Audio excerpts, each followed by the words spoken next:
About a month ago, I found myself in that scary intersection where a few mistakes on my behalf, a consequential oversight, and an unexpected turn of events all collided, and it left me in a really life-threatening situation where I actually haven't shared it because, number one, I'm not very proud and I'm a bit embarrassed about finding myself or putting myself in that situation in the first place. And also, I didn't manage it as well as I would like to have managed it. So it is a little bit awkward. My ego doesn't really want me to share it or talk about it too much. One, as I said, because I made a whole lot of mistakes and I didn't manage it or myself that well. But it turned out well, and well, it turned out okay. I didn't die. And I figured maybe there's some value in sharing some of that experience, and maybe there is some lessons in that.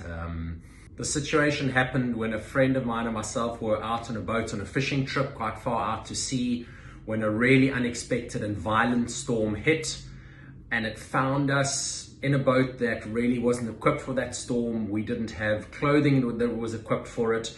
As these clouds and the storm hit us, we had almost a complete whiteout and that we couldn't see anything. We were being hit by two directions of swell, two directions of winds.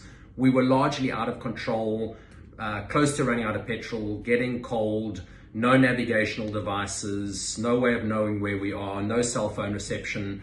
And this series of things all went wrong at the same time. And as I projected, what could we do if we run out of petrol? If this clouds completely close us in, we can't see. What do we do if the wind picks up and we actually can't navigate? We have to turn and run with the storm, which would have meant out to sea, and we definitely would have run out of petrol. We're in a very small open boat, just not equipped for those conditions. And during that hour and a half, we were genuinely in a life-threatening situation. As I said, one more thing went wrong, I'm not sure that we would have made it. And during that time, I went through a lot of mental processes.